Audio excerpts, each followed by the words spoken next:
నరేంద్ర మోదీ చేరుకోవాల్సి ఉంది. ఇంకోవైపు క్యాబినెట్ మంత్రులు కూడా రాబోతున్నారు. సో అక్కడ ఎలాంటి పరిస్థితులు ఉన్నాయి, సో ఏ రకంగా ప్రత్యేకించి కూడా ఈసారి బయట ప్రాంతాల్లో ఉన్నటువంటి వారు కూడా వీక్షించేందుకు ఏర్పాట్లు చేశారు. ప్రజానీకం మొత్తం కూడా ఇక్కడ చేరుకున్నారు. చంద్రబాబు రాకముందులే 9 గంటలకే మొత్తం కూడా ప్రజానీకం మొత్తం కూడా ఇక్కడ సభావేదిక ముందు కూడా నిండిపోయిన పరిస్థితి నెలకొంది. ఎందుకంటే సభా ప్రాంగణం మొత్తం కూడా దాదాపు 9 గంటలకే మొత్తం కూడా నిండిపోయారు. ఇదే అంశానికి సంబంధించి మొత్తం మాట్లాడడానికి ఎమ్మెల్సీ పంచుపర్తి అనురాధ గారు ఉన్నారు. ఆయన తెలుసు. అనురాధ గారు చెప్పండి, ప్రధానంగా చూస్తే 9 గంటలకే అంటే చంద్రబాబు గారు రాకముందులే మొత్తం కూడా సభా ప్రాంగణం నిండిపోయింది, ఎలా చూస్తారు? ఇక్కడ ప్రధానమంత్రి గారు కూడా వస్తున్నారు కాబట్టి పోలీసులు కొద్దిగా ఓవరాక్షన్ చేస్తున్నారండి. లక్షల మంది జనం అక్కడ ఆగిపోయి ఉన్నారు. అందరూ కూడా కిలోమీటర్ల లెక్కన మా కార్యకర్తలందరూ నడుచుకుంటూ వస్తా ఉన్నారు. దాదాపు ఈ రోజు నా ఎక్స్పెక్టేషన్, నేను బయట చూసి వచ్చిన దాని ప్రకారం బయట 10 లక్షల మంది ఉన్నారండి. ఎలా అకామిడేట్ చేస్తారో పోలీసు ఏం చేస్తుందో అనేది తెలియదు. కానీ చంద్రబాబు నాయుడు గారిని అలాగే తెలుగుదేశం పార్టీని ఎంత మానసికంగా కానీ ఏ రకంగా బాధకి గురి చేశారో, కార్యకర్తల్ని ఏ రకంగా కేసులు పెట్టి వాళ్ళందరినీ హింస పెట్టారో అవన్నిటినీ దాటుకొని ఈరోజు నారా చంద్రబాబు నాయుడు గారు ఆయన కూటమితో కలిపి ఏర్పాటు చేసిన మేనిఫెస్టోకి వ్యక్తిగతంగా చంద్రబాబు నాయుడు గారి మీద ఉన్న నమ్మకంతో, ఆయన అడ్మినిస్ట్రేషన్ పట్ల ఉన్న నమ్మకంతో ఈరోజు ప్రజలు అఖండ విజయాన్ని మాకు ఇవ్వడం జరిగింది. దానికి ఎప్పుడు కూడా మేము అందరం కృతజ్ఞత తెలియజేసుకుంటాము. ఇవాళ ప్రమాణ స్వీకారం చేసే మంత్రివర్గ కూర్పు ఎలా చేశారంటారు? మంత్రివర్గ కూర్పు విషయానికి వస్తే భారతదేశంలో ఎవ్వరు అంత ఆలోచించరండి. భారతదేశంలో ఏ ప్రజా నాయకుడు కూడా ఆలోచించినంత విధంగా చంద్రబాబు నాయుడు గారు ఆలోచిస్తారు. ప్రతి సామాజిక వర్గానికి కూడా న్యాయం చేసే విధంగా ఆ కూర్పు ఉంటుంది. అది ఆయన పేటెంట్ రైట్. అసలు ఎవరు చేస్తారు మీరు కనుక్కోండి. ఇండియాలో ఎవరినైనా అన్ని వర్గాలని సమతుల్యంగా చూసే నాయకుడు ఎవరు అని అంటే అది ఓన్లీ నారా చంద్రబాబు నాయుడు గారి పేరే వస్తుంది బయటికి. ఈసారి బీసీలకు ఎక్కువ ప్రాధాన్యత ఇచ్చారు మంత్రివర్గంలో అంటున్నారు. ఎలా లాస్ట్ టైం కూడా 2014లో కూడా మంత్రివర్గ కూర్పులో బీసీలకి అత్యున్నత ప్రాధాన్యత ఇచ్చారు. ఇప్పుడు కూడా అలాగే ఇచ్చారు. Boss always right, we respect boss నిర్ణయాన్ని, వి ఆల్వేస్ రెస్పెక్ట్ ఇట్ అండి. అంటే ఈసారి మంత్రివర్గం మీద కొంచెం నారా లోకేష్ గారి ముద్ర అనేది కనపడుతుందని అంటున్నారు. ఎందుకంటే చాలా మటుకు సీనియర్స్ కొంచెం ఉద్వాసన పలికి యువ రక్తాన్ని ఎక్కువగా ప్రోత్సహించినట్టు తెలుస్తుంది. దాని మీద యువకాలం పాదయాత్ర ఎన్నింటి ముద్ర ఏమైనా కనపడుతుందా?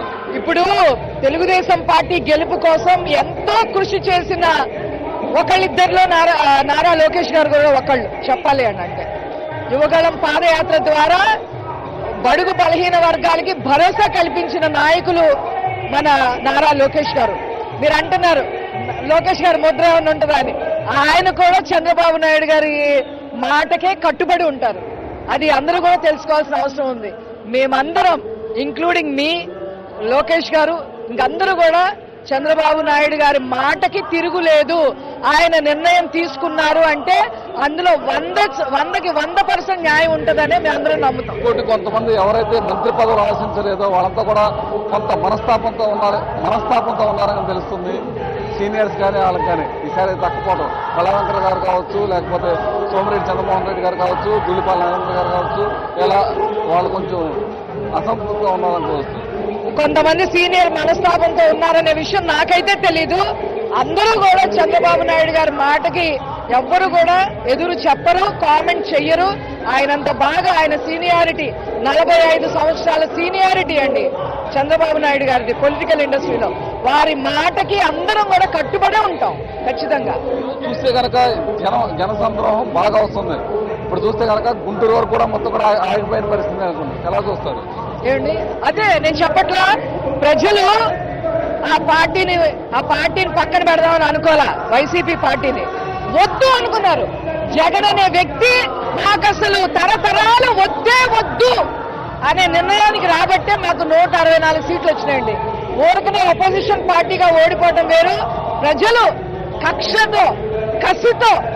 కసితో వాళ్ళ పడ్డ బాధలకి వాళ్ళ పట్ల వీళ్ళు వ్యవహరించిన తీరుకి ఏ వర్గం బాగుపడింది చెప్పండి? మహిళలు బాగుపడ్డాయి. ఎక్కడ చూసినా అరాచకాలు, మాఫియాలు, దొంగతనాలు, గంజాయి, ఉద్యోగాలు లేవు, పనులు లేవు, కల్తీ మద్యం, రాజధాని లేదు, ప్రాజెక్టులు, ఇరిగేషన్ ప్రాజెక్టు లేదు, రైతులు పట్టించుకోవడం లేదు.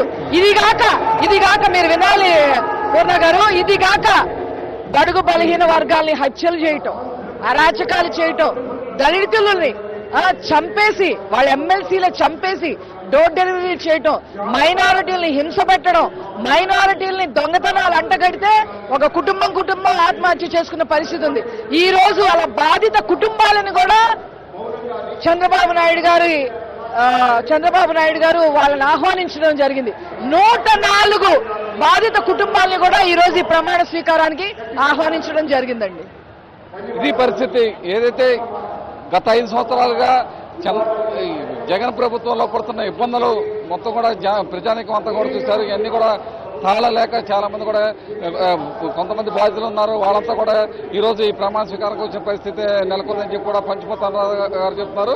మరోవైపు ఏదైతే చంద్రబాబు ప్రమాణ స్వీకారం చూస్తానికి రాష్ట్రం నలుమూల నుంచి అందరూ కూడా కేసరపల్లి వైపే, రోడ్లన్నీ కూడా కేసరపల్లి వైపు వస్తుంది. దీంతో మొత్తం కూడా ట్రాఫిక్ జామ్ అయితే మొత్తం ఎక్కడ పడితే వాహనాలు కూడా ఆగిపోయిన పరిస్థితి నెలకొంది. దాదాపు గుంటూరు వరకు ఇక్కడ నుంచి, అంటే ఈ సభా ప్రాంగణం నుంచి గుంటూరు కూడా వాహనాలు బారులు తీరాయని చెప్పి కూడా చెప్తున్నారు. ఇటువైపు అయితే హనుమాన్ జంక్షన్ దాటి ఏలూరు వరకు కూడా